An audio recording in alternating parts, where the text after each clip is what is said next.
और मीनाक्षी, अंकुर तुम कल कहाँ थे?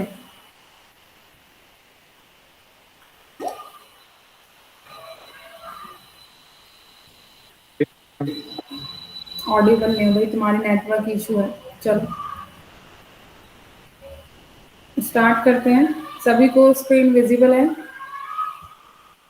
हाँ जी जी। ठीक है, तो कल हमने कुछ बेसिक किया था और वो आपका जस्ट ऑप्शनल पार्ट है। ठीक है, अब नेक्स्ट जो इसके अंदर आपका है वो मेन पार्ट आज हम स्टार्ट कर रहे हैं। अनस्टडी वाला आपने खुद ट्राई किया, बर्नौली इक्वेशन जो आपको कहा था मैंने करना, हुआ है किसी का? मैम वन स्टडी के लिए तो ट्राई नहीं किया। नहीं, कोई बात नहीं, उसको ट्राई कर लेना। ठीक है, जिसको भी डाउट है पूछ सकते हो। मेनली आज जो है हम मेन जो अपना क्वेश्चन है उस पे आते हैं। देखो, जो सेकंड पार्ट है ना, अब जो मैं आपका करा रही हूँ, हम स्टार्ट करेंगे केल्विन सर्कुलेशन थ्योरम से। ठीक है, लेकिन इससे पहले ना एक टॉपिक और है, इम्पल्सिव मोशन वाला। वो इम्पल्सिव मोशन वाला इंक्लूड तो ऊपर वाले पार्ट में होता है, लेकिन कई बार इस वाले पार्ट में भी आ जाता है उसका क्वेश्चन। तो इम्पल्सिव मोशन हम एंड में करेंगे, इस सेक्शन के करेंगे जरूर उसको, क्योंकि चांस नहीं लेना चाहते हम हमारा क्वेश्चन ऐसे ही कहीं पे जाए। हम नहीं चाहते क्वेश्चन कंप्लीट हो, तो उसके लिए इम्पल्सिव मोशन हम करेंगे। लेकिन किसी को अगर सिलेबस ज्यादा लगता है तो इम्पल्सिव मोशन वो स्किप कर सकता है। 5% चांसेस है कि वो आ सकता है, अदरवाइज 95% यही है कि आपका जो मैं अब करा रही हूँ, जहां से स्टार्ट करा रही हूँ केल्विन सर्कुलेशन जो है, यहाँ से लेकर आगे तक जितना भी सिलेबस है उससे आपका क्वेश्चन कंप्लीट हो जाएगा। ठीक है, तो आज हम केल्विन सर्कुलेशन थ्योरम को स्टार्ट करेंगे। केल्विन सर्कुलेशन थ्योरम देखो क्या है। एक बार आपने, अगर आपको याद हो, हमने सर्कुलेशन वाला डिस्कस किया था। सर्कुलेशन हमने किसको कहा था, कुछ याद है?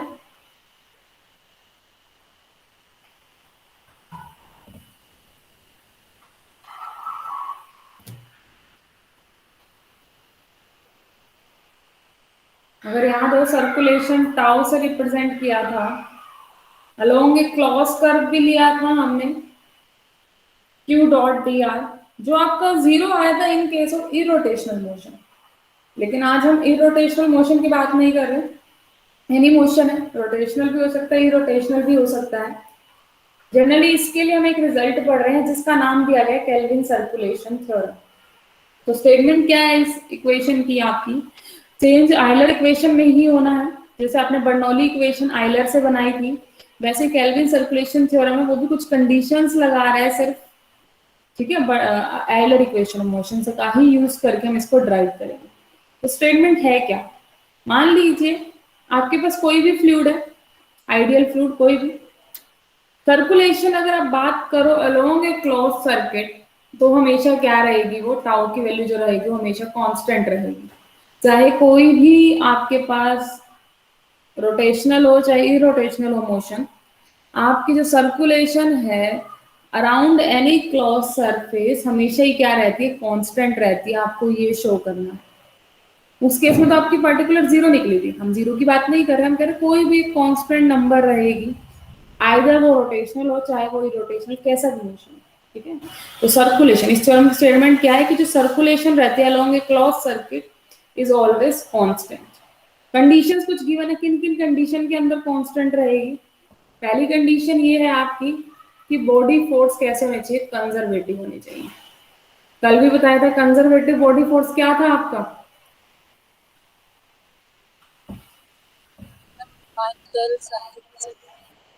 यस, हमने क्या कहा था? हाँ, फोर्स पोटेंशियल एग्जिस्ट करता है। F is equal to minus delta omega लिख सकते हो। एक तो यही वाली कंडीशन गिवन है आपको। सेकंड कंडीशन वही same, pressure is function of density only. जो प्रेशर और सिर्फ फंक्शन किसका है, डेंसिटी का। ये कंडीशन भी गिवन है। तो दोनों कंडीशन आपकी ऑलरेडी गिवन है। तो उस केस में आपको प्रूव करना है कि जो सर्कुलेशन है वो क्या आएगा, कांस्टेंट आएगा अलोंग एनी क्लोज सर्किट। ठीक है, तो सर्कुलेशन से स्टार्ट करते हैं। देखो, अगर हम किसी का भी डेरिवेटिव जीरो दिखा दें तो फंक्शन क्या हो जाता है, कांस्टेंट हो जाता है ना। अगर रेट ऑफ चेंज उसमें जीरो है, इट मीन फंक्शन क्या है, कांस्टेंट है। तो यहाँ पे भी हम वही करेंगे, इस टाउ का डेरिवेटिव करेंगे विद रिस्पेक्ट टू टी, और उसको अगर हम जीरो दिखा देंगे तो हमारा प्रूफ क्या हो जाएगा, कंप्लीट हो जाएगा। ठीक है, तो यहीं से स्टार्ट करते हैं। टाउ का डेरिवेटिव करते हैं, दोनों तरफ डेरिवेटिव ले लेते हैं। आपके पास क्या है, क्या tau is equal to q dot d r integration along close curve C. मैंने यहाँ पे भी डी वाई डी टी ले लिया और इसका भी डी वाई डी टी कर दिया। ठीक है, दोनों तरफ हमने क्या किया, डी वाई डी टी। तो d y d t of tau तो एज इट इज रहने दो, d tau by d t. इसका जब आप डेरिवेटिव करेंगे तो इंटीग्रेशन से हम डेरिवेटिव अंदर ले जा सकते हैं, क्योंकि फ्लूइड डायनामिक्स में कॉन्टिन्यूअस फ्लो रहता है, तो हम डेरिवेटिव और इंटीग्रेशन को इंटरचेंज कर सकते हैं, यूनिफॉर्म कॉन्टिन्यूटी मेंटेन रहती है। ठीक है, अब अगर आप दो वेक्टर फंक्शन का डेरिवेटिव लेना चाह रहे हैं तो उसका फॉर्मूला क्या होता है, आप कैसे लेते हो डेरिवेटिव? आप एक बार फर्स्ट फंक्शन का करोगे डॉट प्रोडक्ट में, और सेकंड को एज इट इज रखोगे प्लस। अब क्या करोगे, फर्स्ट को एज इट इज रख दोगे क्यू को, और सिर्फ इसका डेरिवेटिव करोगे, that is d y d t of d r. ठीक है, ये हमने कर दिया, दोनों पे एक एक बार डेरिवेटिव लगा दिया। अब अगर हम यहां से ध्यान से देखें तो हमारे पास क्या आ चुका है, D Q over D r into d are plus D R by d t क्या होता है, कोई बताएगा?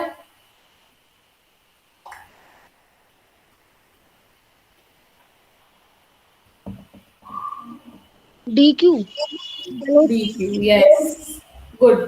देखो कैसे बताएंगे, D by d t of d are, हम इस वाले डी को मैं बाहर भी ले लूं अगर, फिर D R by d T अंदर लेते, डी बाई डी टी हम अंदर ले गए, तो D R by d t तो होते क्यू, वेलोसिटी। हमने पढ़ा था वेलोसिटी क्या होता है, चेंज इन रेडियस वेक्टर या वेलोसिटी अगर हमें निकालना है तो चेंज इन लेंथ बाय में चेंज इन टाइम, ये भी हमने पढ़ा था, D R by d t. तो ये निकल गया डी क्यू, तो मैं इसको लिख सकती हूँ डी क्यू। ये हमारे पास अभी तक आ गया है, लेकिन अभी बात नहीं बनी है, क्यों नहीं बनी है? अभी हमने ना तो कंडीशन यूज की है, लेके भी जीरो आना है, जीरो तो अभी तक आया नहीं है। तो हम यहाँ पे क्या कर सकते हैं, देखो हम एक बहुत अच्छी बात कर सकते हैं यहाँ पे, किससे, आइलर इक्वेशन ऑफ मोशन। किसी भी इक्वेशन मोशन के लिए हम आइलर इक्वेशन ऑफ मोशन लिख सकते हैं, वो हर जगह होल्ड करती है। चाहे इक्वेशन ऑफ क्वांटिटेटिव आप उसको कहीं पे भी अप्लाई कर सकते हो पूरे फ्लूइड डायनेमिक्स में, चाहे आपकी आइलर इक्वेशन ऑफ मोशन है वो भी आप कहीं पे भी अप्लाई कर सकते हो पूरे फ्लूइड डायनेमिक्स में। ठीक है, तो यहाँ पे अब हम क्या करने वाले, Euler equation of motion apply करने वाले। सॉरी, यहाँ पे डी बाई डी टी था, आर लिख दिया मैं गलती से, डी बाई डी टी है। तो आइलर इक्वेशन ऑफ मोशन से हमें पता है, हमें इसकी वैल्यू मिल सकती है, किसकी, D q by d T की। अगर आपको याद हो आइलर इक्वेशन ऑफ मोशन क्या था, d q by d t is equal to f minus one by rho del p, या फिर जिसको हम ये भी लिख सकते हैं क्योंकि बॉडी फोर्स कंजर्वेटिव है, तो माइनस डेल्टा ओम, ठीक है, minus one by rho del p, ये भी हम लिख सकते हैं। ठीक है, या फिर हम डेल्टा बाहर लाके इंटीग्रेट डीपी बाय रो भी लिख सकते हैं, क्योंकि बैरोट्रोपिक फ्लो भी दे रखे, pressure is function of density only भी दे रखा है। अब इसका यूज यहाँ पे अगर मैं करूंगी, पुट करूंगी, मुझे साथ में डी आर भी चाहिए, डी आर भी चाहिए। तो एक काम करते हैं, दोनों तरफ डी आर से मल्टीप्लाई करा देते हैं, लेफ्ट हैंड साइड को भी राइट हैंड साइड को भी, ताकि मैं ऊपर सब्स्टिट्यूट कर पाऊँ इस वाली को, ठीक है ना, इस इक्वेशन को। तो हमने क्या किया, दोनों तरफ डी आर से मल्टीप्लाई कर दिया, d q by d t into d r which is equal to, किसके इक्वल आ जाएगा, यहाँ पे जब मैं मल्टीप्लाई करूंगी डी आर से तो minus d r into delta minus one by rho d r into delta p. ठीक है ना, अब मुझे एक छोटी सी बात बताइए, ये क्या बन जाएगा आपका, कोई फॉर्मूला वगैरह कुछ है इसका?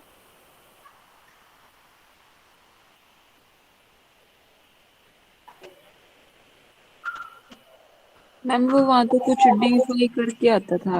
हाँ बस वही वही आना है यहाँ पे भी, ये डी आर को हटा दो, इसके साथ लगा दो, डी आर और डेल्टा कंबाइन होके क्या बन जाएगा आपका, डी बन जाएगा, तो डी ओम, और यहाँ पे भी डी आर और डेल्टा पी डी पी बन जाएगा, बस इतना सा है।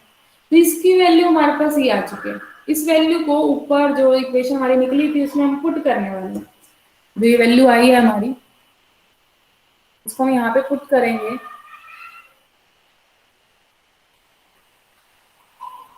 दीदी ये डी आर और भूल गए भाई? देखो क्या था ये हमारे पास, d r into delta phi. अगर आप करोगे इसको सॉल्व करके देखो, क्या ये डी फाई के इक्वल नहीं आएगा? फर्स्ट जो आपको कराया था हमने, सबसे पहला पेज बेसिक का, 3 दिन जो आपकी रिवीजन की थी हमने, जस्ट वेक्टर कैलकुलस की, तो उसमें इसका प्रूफ भी कराया था, आप करके भी देख सकते हो। इसका पहला कंपोनेंट dx आएगा आई कैप वाला, इसका आई कैप वाला क्या आएगा, करली फाई बाय करली एक्स आएगा, ठीक है ना, इसी तरीके से। और इसका अगर हम पहला कंपोनेंट देखें, वो भी curly phi by curly x dx होता है, डी फाई का। तो दोनों सेम ही रहने वाले, आई जे के से आप कंपेयर करोगे, सेम है सारा का सारा, ठीक है रीचा? हाँ दीदी, कर लेंगे। तो बस वही हमने यहाँ पे अप्लाई किया है, ये रिजल्ट ही, कि जो डी आर और डेल्टा होता है मिलके डी बन जाता है। तो डी आर और डेल्टा को मिला के हमने डी बनाया, ओम पे चला गया, ऐसे डी बनाया है। तो ये रिजल्ट आपके यहाँ से आए हैं, ठीक है। अगर मैं इसको यहाँ पे पुट कर दूं, plus q into delta, Q रहने दो, कोई दिक्कत नहीं है, डी क्यू करते हैं, देखते हैं क्या बन जाएगा। इसके अंदर पुट करते हैं।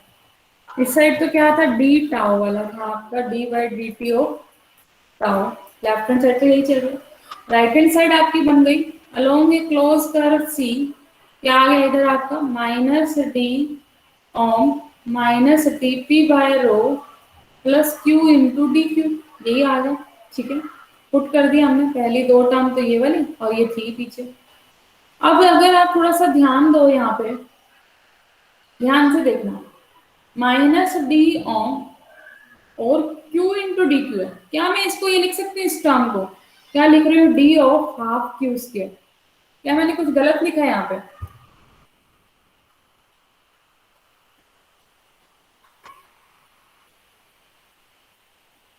अगर हम इसको सॉल्व करके देखेंगे क्या होगा, देखो D of 1/2 Q square solve करोगे तो पहले तो इसका डेरिवेटिव आएगा, विच इज 1/2, तो बाहर 2q बन गया, फिर q का डेरिवेटिव डी क्यू हो जाएगा, इससे कैंसिल होकर वापस यही बन गया q इंटू डी क्यू। तो ये वाली टर्म लिखूं चाहे मैं q इंटू डी क्यू लिखूं, दोनों ही क्या आपस में सेम है। तो हम ये भी लिख सकते हैं, d of half q square, ये है minus d p by rho, और ये क्या है, minus d O integration over C. अब ये भी टोटल डी का फंक्शन, ये भी टोटल डी का फंक्शन, इनको हम कंबाइन कर सकते हैं, d of minus ohm plus half q square बन गया, ये पूरा डी का फंक्शन बन गया। इस पे इंटीग्रेशन अलग से ले जाओ, और जो बच गया उस पे इंटीग्रेशन अलग से, डी पी बाय रो। तो ये आपके पास आ चुका है अभी तक। अब एक बात बताओ, अगर आपका इंटीग्रेशन से मैं डिफरेंशिएशन कैंसिल करूंगी, ये वाला डिफरेंशिएशन, और कैंसिल हो जाएगा क्योंकि यहाँ पे तो 1 है। अगर हम विद रिस्पेक्ट टू किसी के भी डिफरेंशिएट कर रहे हैं, अगर 1 हो तो आपका जो इंटीग्रेशन होता है वो x आ जाता है, जैसे अगर x के विद रिस्पेक्ट कर रहे हैं, और उसमें upper limit minus lower limit put करूं मैं यहाँ पे, अलोंग ये क्लोज कर रहे हैं, तो क्लोज कर में तो अपर और लोअर दोनों ही क्या रहती हैं, सेम रहती हैं। तो इस वाले केस में तो वैल्यू क्या आने वाली है, 0, इतने पार्ट की। तो ये क्लियर हुआ है सबको?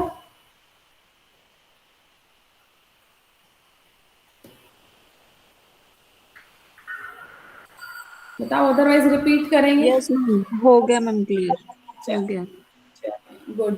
और जो सेकंड पार्ट है, अभी तो देखो इसका इंटीग्रेशन मैं नहीं बता सकती क्योंकि p is function of density है, तो डेंसिटी के विद रिस्पेक्ट भी इसका इंटीग्रेशन हो सकता था। लेकिन अगर आपको याद हो, जब हम फंक्शन ऑफ डेंसिटी बोल रहे हैं तो d को हम बाहर ले पाते हैं, ठीक है ना, इसको चेंज कर पाते हैं। कैसे चेंज किया था हमने कल भी, p फंक्शन ऑफ डेंसिटी, कुछ है माइंड में कैसे चेंज किया जाए? यस मैम, डेल बाहर इंटीग्रेशन लेके, और डी ऑफ, नहीं, फिर पी बाय मेरो कुछ ऐसा ही कर दिया था। हाँ, तो कल वाला ही आपको यहाँ पे अप्लाई करना है। इन शॉर्ट हम इसको पूरा कंप्लीट इस तरीके से बना सकते हैं। इन शॉर्ट अगर हम देखें तो डेल्टा लेके कुछ वहां पे डेल्टा की फॉर्म में था, डेल्टा की फॉर्म में नहीं। अगर मैं कल वाले पे वापस जाऊंगा, आपका जो आर्टिकल है, एक सेकंड भाई निकालते हैं उस आर्टिकल को, बर्नौली इक्वेशन स्टडी स्टेट वाली हमने जो की थी उसकी बात कर रहे हैं। उसके अंदर हमने इसको क्या लिखा था, यस, वहां पे डेल्टा था, ठीक है ना, यहाँ पे डी है, फर्क बस इतना है। तो हम कर क्या पाते हैं कि 1/रो डेल्टा पी को हम लिख पाते हैं, डेल्टा बाहर इंटीग्रेट डी पी बाय रो, ये लिख पाते हैं। तो यहाँ पे भी हम डी बाहर लेके, इस डी को बाहर लेके क्या कर सकते हैं, इंटीग्रेट लगा सकते हैं एक और बार, और डी पी बाय रो लिख सकते हैं एक तरीके से। मतलब ये ऑल ओवर जो भी बात है यहाँ पे सिंपल हम इतना कहने वाले हैं, हम कुछ लिख के नहीं दिखाएंगे यहाँ पे, हम सिंपल बोलेंगे कि क्योंकि यहाँ पे प्रेशर जो है वो सिर्फ और सिर्फ फंक्शन ऑफ क्या है, डेंसिटी है। ठीक है, तो यहाँ पे क्या हो जाएगा आपका, ये वाला पार्ट भी क्या हो जाएगा, जीरो हो जाएगा, डी से ये भी कैंसिल ही होने वाला है। ठीक है, यहाँ पे वही सेम ही बात आएगी जो हमने बात कल की थी। तो अगर हम ध्यान से देखें, फर्स्ट पार्ट भी जीरो, और सेकंड पार्ट हमने इसलिए जीरो बना दिया क्योंकि जो यहाँ पे पी है वो सिर्फ और सिर्फ रो का फंक्शन है। ठीक है, तो हमारा यहाँ पे ये भी क्या हो जाएगा, ऑल्सो वैनिश, ये भी जीरो हो जाएगा। मैम ये समझ नहीं कंप्लीटली, आया। देखो इसमें क्या करना है हमें, इसमें भी हमें यही चाहिए था कि ये जीरो बन जाए। दी आपकी आवाज कट रही है बीच बीच में बार बार। आवाज कट रही है? नो मैम, इसके ऋचा के नेट में कुछ प्रॉब्लम होगी, हमारे हाँ पास तो दीदी। नहीं कट रही अभी। अच्छा चलो कोई बात नहीं, फिर वो मेरे को लगा मेरी साइड से कट रही है तभी ऐसा लगा है। देखो यहाँ पे ये बात हो रही है कि जो प्रेशर है वो सिर्फ और सिर्फ फंक्शन ऑफ डेंसिटी है।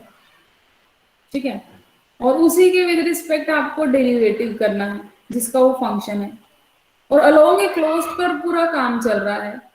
तो अगर आप इंटीग्रेट कर भी दोगे उसी के विद रिस्पेक्ट, ठीक है, एक तरीके से वन बाय रो इंटू में डी ऑफ सम रो का फंक्शन है। एक तरीके से मैं इसको क्या लिख सकती हूँ, सी डी ऑफ सब फंक्शन ऑफ रो अपॉन में रो, यही है आपके पास।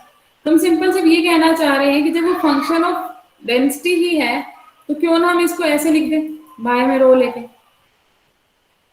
डी के अंदर उसको लेके जा सकते हैं कुछ चेंजेस करके, कुछ चेंजेस करके। जैसे एक छोटा सा एग्जांपल लेते हैं, चलो यहाँ पे अगर मैं डी एक्स स्क्वायर ले रही हूँ, फंक्शन ऑफ एक्स है, तो मान लो मैंने एक्स स्क्वायर ले लिया, तो मैं इसको किस तरीके से लिखूं कि मेरा आंसर सेम ही हो जाए। हम कैसे डेरिवेटिव करते हैं किसी का भी, अगर यहाँ पे फंक्शन ऑफ हो, कोई है तरीका?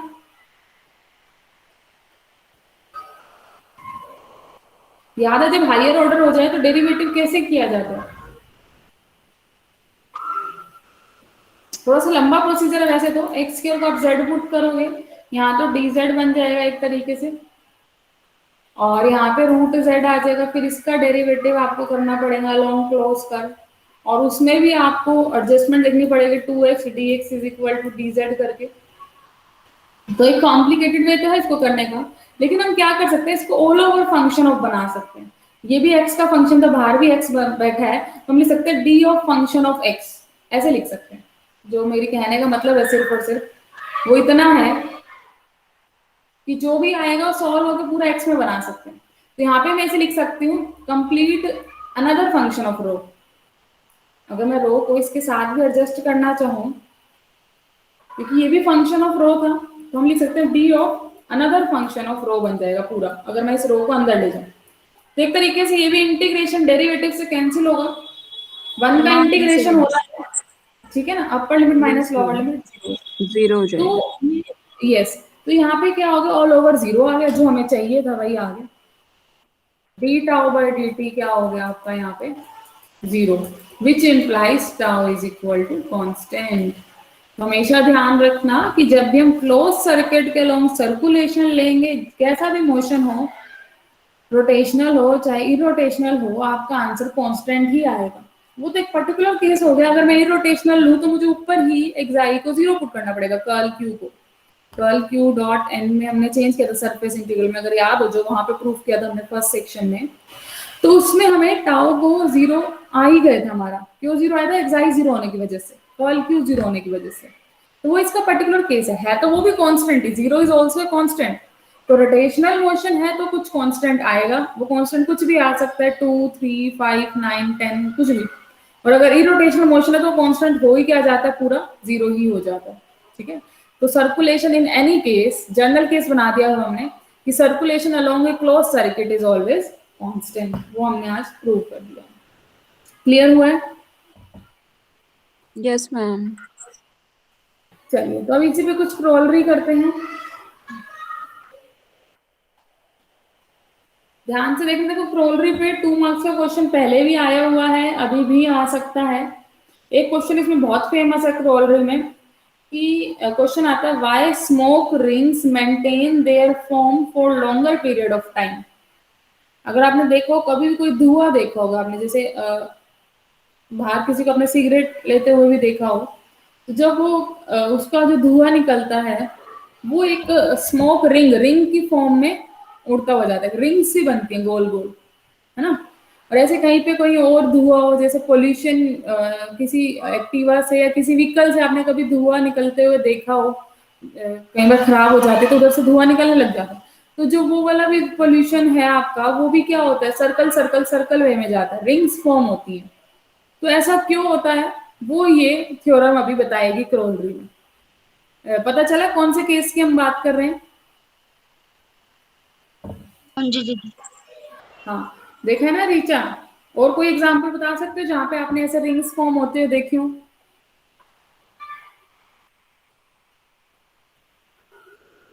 Anyone else? कोई और बता सकते हो, कोई और एग्जांपल?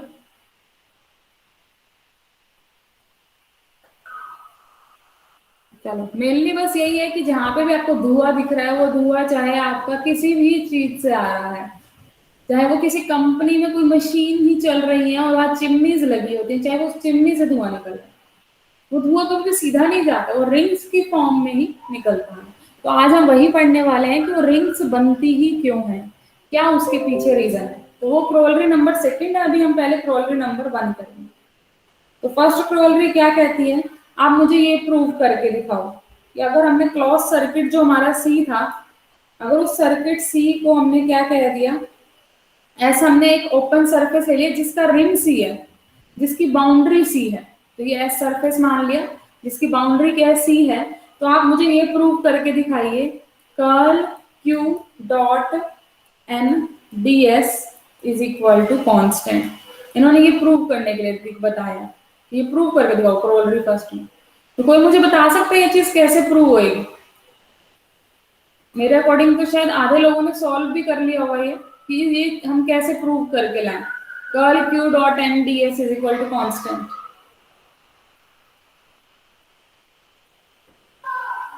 अंडर सेम कंडीशन, जो कंडीशन ऊपर थी सेम कंडीशन ले रहे हैं, कैसे प्रूव होगा बताएगा कोई?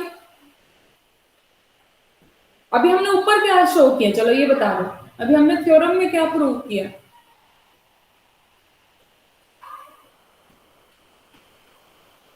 रेशम?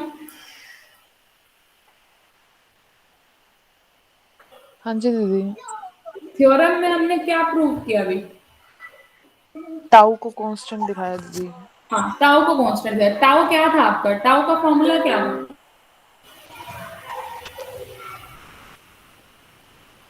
Close curve Q dot d are, यही फॉर्मूला था, कर्व के ऊपर था।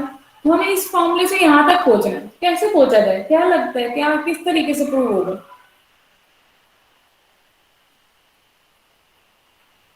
दीदी स्टोक थ्योरम थी जो हमारी कर्व और बस सरफेस के बीच। उससे लगा सकते सिंपल, हैं। बिल्कुल सिंपल।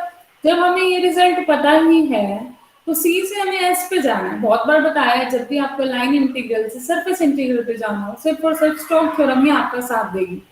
तो आप स्टोक थ्योरम अप्लाई करोगे, देखो यही बनने वाला है सेम टू सेम। तो बाय स्टोक थ्योरम हमारा प्रूव हो चुका है जो हमें प्रूव करना था। हो जाएगी फर्स्ट क्रोलरी, बहुत ही इजी थी। ये क्रोलरी आपको शो क्या कर रही है, अगर हम ध्यान से देखें, मैं इसको नीचे दोबारा लिखती हूँ एक बार इसी क्रोलरी को, इसकी इंटरप्रिटेशन क्या निकल गई है वो देखते हैं। Xi dot d s is equal to constant, ये आपने बोला है। इट मीन्स जब भी आप प्रोडक्ट करते हैं किस किस की, क्रॉस सेक्शन एरिया, एक तो क्रॉस सेक्शन एरिया बोल दिया हमने, और इनटू में क्या कर रहे हैं, ये एक्साई है क्या एक्चुअल में, एंगुलर वेलोसिटी है, वेलोसिटी है लेकिन एंगुलर वेलोसिटी, एक्साई कर्ल क्यू, ठीक है, एंगल को रिप्रेजेंट कर रही है। तो जब भी आप प्रोडक्ट करते हो cross section area and angular velocity की, वो हमेशा क्या रहेंगी आपकी, कांस्टेंट रहेंगी, ठीक है। तो ये आपका ये शो कर रहा है xi into d s is equal to constant. ये तो थी फर्स्ट प्रॉब्लम। सेकेंड प्रॉब्लम वही करने वाले हैं कि वाई स्मोक जो है rings maintain their form for longer period of time. क्यों रिंग्स बनती हैं स्मोक वाली, ठीक है, बहुत लॉन्गर पीरियड ऑफ टाइम तक रहती हैं। तो उसमें एक्चुअली में हमें प्रूव क्या करना है, किस वजह से हो रहा है, तो वो मैं लिख रही हूँ। Under the condition of theorem, जो कंडीशन थी थ्योरम की, उसी कंडीशन के अंदर हमारा जो वोर्टेक्स लाइन है मूव विद द फ्लूइड, यही तो हमें शो करना है। देखो हमने कहा कि जो स्मोक रिंग्स हैं वो फॉर्म होते हैं लॉन्गर पीरियड ऑफ टाइम, मतलब जो आपने फ्लूइड लिया, यहाँ पे फ्लूइड आपने क्या लिया, स्मोक, ठीक है ना, और रिंग हो गई आपकी वोर्टेक्स लाइन। एक्चुअल में अगर आप देखो रिंग क्या है, एक रोटेशनल मोशन ही तो है, रोटेशनल मोशन मतलब वोर्टेक्स लाइंस, वोर्टेक्स के अलोंग कुछ लाइन है, एक्साई के अलोंग। तो वही तो बात हो गई कि स्मोक रिंग शो करो फॉर्म होती है, या फिर अब ये शो कर दो कि वोर्टेक्स लाइन जो है वो फ्लूइड के साथ मूव करती है, आप ये शो कर दो। दोनों बात का मतलब सेम ही तो है जो हम प्रूव कर रहे हैं। रिपीट करूं या समझ आया? मैम रिपीट कर दो।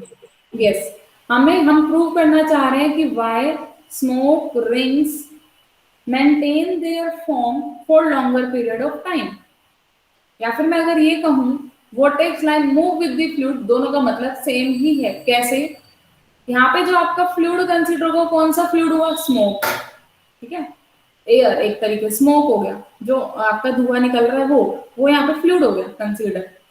और वोर्टेक्स लाइन मतलब, वोर्टेक्स लाइन का मतलब है क्या, कि जो टेंजेंट है वो एक्साई के अलोंग रहे। एक्साई मतलब रोटेशनल मोशन को रिप्रेजेंट करता है, मतलब जो रोटेट हो रही है वो वाली मोशन।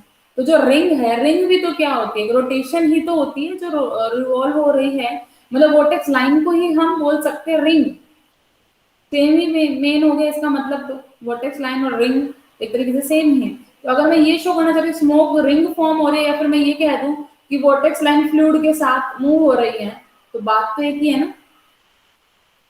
यस मैम, आ गया मैम समझ। हाँ, तो बस हम यही करने वाले हैं। जो इसका रीजन है वो ये प्रूव करने के पीछे रीजन है, मुझे ये प्रूव करना है कि वोर्टेक्स लाइन जो है वो मेरी फ्लूइड के साथ मूव कर रही है। फ्लूइड के साथ मूव करने का मतलब क्या है, वो कैसे प्रूव होगा, अभी हम आगे देखते हैं, ठीक है, अभी आगे देखते हैं। अभी सिर्फ माइंड में ये रखो कि हमें ये प्रूव करना है, vortex line move with the fluid. देखो सेकंड केस है ये आपका, क्रोलरी नंबर सेकंड है। यस, तो हमने सी कोई भी कर्व ले ली जिसका सरफेस एस ले लिया, जैसे पीछे लिया था, ये सी कर्व हो गई, ठीक है। यहाँ से अभी हमने शो क्या कर चुके हैं हम, कि over the surface s n dot curl q into d s is equal to 0, यही हमने शो कांस्टेंट, सॉरी 0 नहीं, कांस्टेंट शो किया हमने, अभी अभी हमने यही शो किया है, ठीक है। अब अगर ये कांस्टेंट है तो अगर मैं इसका डेरिवेटिव ले लूं, d by d t of n dot curl q into d s is equal to क्या हो जाएगा, यहाँ पे भी डेरिवेटिव लोगे, कांस्टेंट का डेरिवेटिव 0, ठीक है। अब अगर मैं ध्यान से देखूं तो मैं हर इंटीग्रेशन के लिए इसको 0 carry for all time, rate के विद रिस्पेक्ट डेरिवेटिव ही तो कहा है हमने। यहाँ पे हम ये कहना चाह रहे हैं कि हमारा जो इसका डेरिवेटिव है वो 0 है, एक तरीके से मैं इंटीग्रेशन को बाहर ले लूँ और डी बाई डी टी को अगर अंदर ले जाऊं तो xi dot n d s is equal to 0, यही तो मतलब बन रहा है इसका, ठीक है ना। मतलब जो भी सरफेस लिया हर एक के अलोंग ये डेरिवेटिव कितना आ रहा है, 0 आ रहा है। अब हर बार डेरिवेटिव 0 आएगा तो यहां से हम ये भी इम्प्लाई कर सकते हैं कि एन डॉट कर्ल क्यू ही 0 है, ठीक है ना। हमने ये यहाँ से इम्प्लाई कर दिया कि एन डॉट कर्ल क्यू ही क्या है, 0। क्यों हमने ये इम्प्लाई करा अभी बताते हैं। वैसे तो अगर ये कांस्टेंट भी होता तो भी तो डेरिवेटिव 0 ही आता, किसने मना किया, लेकिन हमने इसको यहाँ पे 0 ही क्यों लिया है, उसके पीछे रीजन क्या है। देखो अगर आपको याद हो, मैं एक छोटा सा रिजल्ट बता रही हूँ यहाँ पे, इस रिजल्ट को थोड़ा सा देखना। On the surface circulation is 0, कि जब हम बाउंड्री पे बात करते हैं, सरफेस के ऊपर बात करते हैं, तो हमारा सर्कुलेशन क्या रहता है, 0 रहता है। कि अगर हम ये कह रहे हैं कि वोर्टेक्स लाइन जो है वो एस के ऊपर लाई कर रही है, हम यही तो शो करना चाह रहे हैं कि vortex line move with the fluid, fluid के साथ साथ मूव करेगी, लेकिन वो वोर्टेक्स लाइन तो दिखाओ है क्या। तो हम ये कह रहे हैं वोर्टेक्स लाइन जो है ना वो एस के ऊपर है, मतलब सरफेस के ऊपर ही हमारी सर्कुलेशन है, ठीक है ना, उसके ऊपर है। तो हम यही कहना चाह रहे हैं कि जो बाउंड्री होगी, जो सरफेस की जो बाउंड्री होगी, वहां पे आपका क्या हो जाएगा, सर्कुलेशन जीरो हो जाएगा। हम ये मान के चल रहे हैं कि on the boundary lie on the S, जो जो पार्ट होगा जो रिम बाय सी है उसमें हमारी सर्कुलेशन कितनी है, जीरो है, ठीक है। जो वर्टेक्स लाइन है वो सरफेस के ऊपर है, उसके एम्ब्रेस नहीं कर रहे उसको, ठीक है। तो सरफेस पे तो हम सर्कुलेशन जीरो ही लेके चल रहे हैं अपनी। तो अभी आपने कहा सर्कुलेशन तो क्या होती है, कांस्टेंट होती है, यही आपने शो किया। अब अगर एक पॉइंट पे जीरो आ गया, कोई चीज बताओ कांस्टेंट है और वो एक पॉइंट पे जीरो आ गया, तो बाकी सब पॉइंट पे भी क्या होगी, जीरो मैम। जीरो ही होगी। कांस्टेंट तभी होगा ना हर जगह पे सेम ही वैल्यू है। तो यहाँ से हमने यही शो कर दिया कि एन डॉट कर्ल क्यू ही जीरो होनी चाहिए, तब बात बनेगी। और n dot curl q zero लिखने का मीनिंग क्या है आपका, यहाँ से थोड़ा सा और इसको मॉडिफाई करो, n dot xi is equal to zero. या फिर हम ये कह सकते हैं कि एस जो है, जो सरफेस था ये उसका नॉर्मल हो गया, जो भी सरफेस था उससे नॉर्मल निकल रहा था, और आपने कहा नॉर्मल एक्साई के परपेंडिकुलर है। डॉट प्रोडक्ट जीरो कब आती है, जब परपेंडिकुलर हो। अगर एक्साई नॉर्मल के परपेंडिकुलर है तो किसके पैरेलल है, नॉर्मल के तो परपेंडिकुलर है, तो किसके पैरेलल बना, नॉर्मल के परपेंडिकुलर कौन होता है, टेंजेंट। टेंजेंट। तो मतलब एक्साई किसके पैरेलल बना, टेंजेंट के। और टेंजेंट हमेशा सरफेस के साथ चलती है, सरफेस को टच करके जाती है। तो यही बात है कि एक्साई जो है वो सरफेस के साथ साथ ही है, जो सर्कुलेशन है वो सरफेस पे ही हो रही है। और यही हमें शो करना था, सर्कुलेशन मतलब vortex line, that means vortex line और जो ट्यूब है वो दोनों ही सेम मोशन रख रहे हैं विद द फ्लूइड, ठीक है। यहाँ पे सेम मतलब क्या आ गया कि जो वोर्टेक्स फिलामेंट है वो सेम फ्लूइड पार्टिकल से ही बन रहा है, उसी के अलोंग है, सरफेस के अलोंग है। तो हमने ये शो कर दिया है कि वोर्टेक्स लाइन अलोंग सरफेस रहेंगी, मूव विद द फ्लूइड करेंगी, जो हमें शो करना था। तो किसने शो किया आपका, इस चीज में। जैसे ही ये आपका जीरो निकल के आया है, बात वहीं पे खत्म हो गई है कि एक्साई नॉर्मल के परपेंडिकुलर आ गया, इट मींस वो टेंजेंट के अलोंग हो गया है, टेंजेंट मतलब सरफेस के अलोंग हो गया। तो एक्साई सरफेस के साथ साथ मूव करेगा, एक्साई मूव्स विद द फ्लूइड, जो हम शो करना चाह रहे थे। ठीक है, क्लियर हुआ है। थोड़ा सा देखो टफ इसलिए क्योंकि लास्ट में लैंग्वेज ही लैंग्वेज है, तो उसको अच्छे से एक बार पढ़ लेना, नोट्स में से भी एक दो बार पढ़ोगे सेट हो जाएगा। 2 मार्क्स में इसका क्वेश्चन आता है, और आता है एक बार छोड़ के एक बार आ रहा है, तो इसको अच्छे से कर लेना कि why smoke ring maintain their form for longer period of time. तो ये उसका आंसर था, ठीक है। सेकंड प्रॉब्लम है ये आपकी। चलो मैम थर्ड जो ये प्रॉब्लम, हाँ आपने एन कैप कर्ल क्यू को जीरो रखा है, इससे पहले जो आपने रीजन बताया एक बार ये फिर से रिपीट कर दो मैम। देखो इसके पीछे रीजन क्या था आपका, सिंपल सा हमने ये कहा है कि आपने अभी खुद ही बोला कि हमारा जो कर्ल क्यू डॉट ds है over the surface zero, on the surface circulation is zero. ये आप कंडीशन लेके चलो कि जो वोर्टेक्स लाइन है वो सरफेस पे लाई करेगी, इसीलिए कर्ल क्यू डॉट ds क्या हो जाएगा, जीरो हो जाएगा। तो वहां से डायरेक्ट भी लिख सकते हो वैसे तो, पर हमें इनटू एन कैप चाहिए है, ठीक है ना। अगर हम चाहें तो हम यहाँ से भी लिख सकते थे, हमें डी बाई डी टी लेने की जरूरत ही नहीं थी जो हमने ली है यहाँ पे। वैसे ये पार्ट तो हमने एक्स्ट्रा किया है।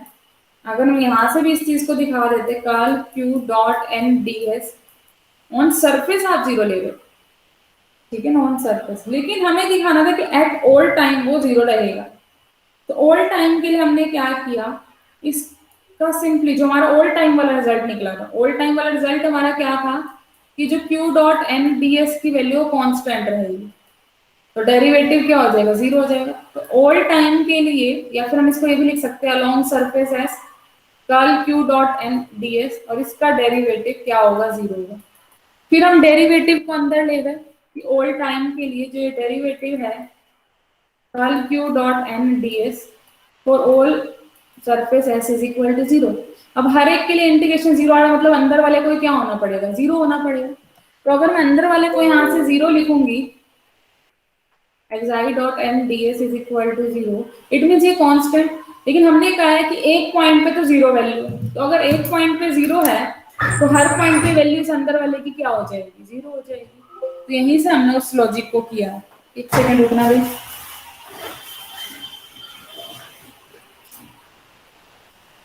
थोड़ा सा इसका जो प्रूफ है वो अच्छे से तो नहीं नोट्स में मेंशन है, लेकिन अगर आप एक दो बार पढ़ोगे तो आपको धीरे धीरे क्लियर हो जाएगा।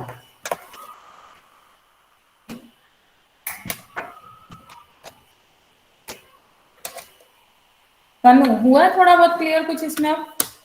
यस मैम, हो ही गया मैम लगभग। हाँ चलो, तो इसके बाद जो नेक्स्ट आपका एक करोलरी और करेंगे आज हम, अगला टॉपिक कल करेंगे। देखो थर्ड करोलरी इसमें क्या रहती है, जो थर्ड केस है ये केस बहुत ही आसान है। इसमें ना इरोटेशनल का इसने डिस्कस किया है। अभी तक तुम कोई भी मोशन ले रहे थे, थर्ड केस में ये कह रहा है कि सेम कंडीशन रखते हुए अगर आपका फ्लूइड जो फ्लो है वो इरोटेशनल हो जाए, इरोटेशनल फ्लो हो जाए किसी एक पर्टिकुलर टाइम पे, से at t is equal to 0 पे वो इरोटेशनल हो गया। सिर्फ मैंने एक पर्टिकुलर टाइम पे बोला। तो हम ये कह रहे हैं कि अगर आपने एक टाइम पे इसको इरोटेशनल बोल दिया ना, तो this implies flow is irrotational for all time. आगे जितने भी टाइम है सभी के लिए वो क्या रहेगा, इरोटेशनल ही रहेगा। अगर वो एक बार इरोटेशनल बन गया तो ये कहना चाह रहा है। ठीक है, अगर यहाँ पे इसकी स्टेटमेंट एक और फॉर्म से भी आती है कि if the motion of ideal fluid is once irrotational then it remains irrotational for ever afterward provided the external force are conservative and liquid is barotropic. मतलब दोनों कंडीशन में यदि कंजर्वेटिव और बैरोट्रोपिक की, और ये कहा कि अगर एक बार वो इरोटेशनल बन गया तो आगे आने वाले सभी टाइम के लिए इरोटेशनल ही रहेगा। देखो बहुत ही इजी सा प्रूफ है इसका, कोई मुश्किल प्रूफ नहीं है। आपने ये कहा है कि at t is equal to 0 पे से, या at t is equal to t naught ले लो, चाहे आप एक सिंगल टाइम पे मैं कह रही हूँ 0 बन गया अगर, ठीक है। तो आपने एट सम टाइम पे, एट सम इंस्टेंट पे क्या कहा है, इरोटेशनल। इरोटेशनल मतलब एक्साई क्या हो गया, 0 हो गया, यही मतलब हुआ। तो यहाँ पे जब आप टाउ की वैल्यू निकालोगे इस टाइम पे, मैं इस टाइम पे निकाल रही हूँ टाउ की value q dot d are, जिसको हम ये भी लिख सकते हैं over the surface s curl q dot m ds, क्योंकि एक्साई की वैल्यू 0 तो ये क्या आ जाएगा 0। मतलब at t is equal to 0 पे टाउ कितना आ गया आपका, 0 आ गया, t is equal to t naught पे से। ठीक है, अब इसी के अंदर अभी आपने पढ़ा केल्विन सर्कुलेशन थ्योरम, उसमें क्या कहा है कि टाउ क्या रहता है, कांस्टेंट रहता है फॉर ऑल टाइम t।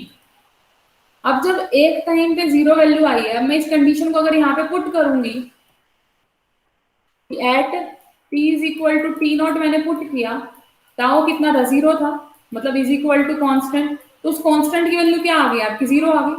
तो कांस्टेंट को जब मैं वापस पुट करूंगी मतलब tau is equal to 0 for all time t। तो अगर एक पॉइंट पे 0 तो आगे आने वाले सभी पॉइंट पे क्या हो गया आपका, 0 हो गया। Tau is equal to 0 for all time t। तो अगर आपका एक बार रोटेशनल बना है, टाउ 0 आने का मतलब क्या है, अभी तो हमने कहा कि ऑल टाइम t पे टाउ 0 आ गया, इट मींस इसको हम क्या लिख सकते हैं, इंटीग्रेशन 0 m डॉट एक्साई ds, ये 0 आया आपका फॉर ऑल टाइम t।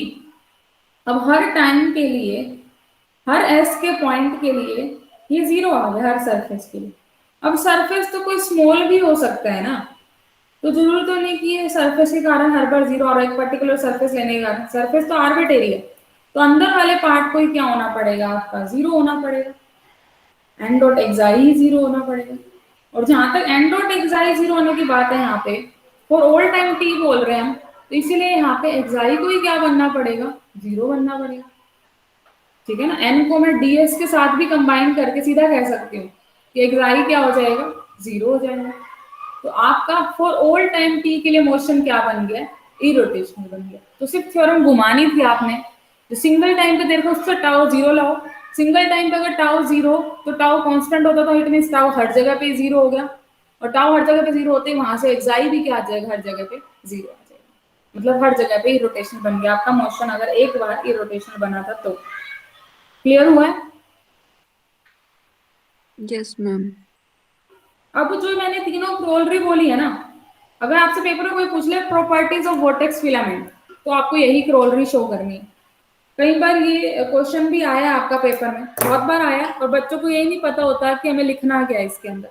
तो क्वेश्चन ये भी आ जाता है, सीधा केल्विन सर्कुलेशन थ्योरम से नहीं देता क्वेश्चन। कई बार क्वेश्चन ये आता है, define property of vortex filament.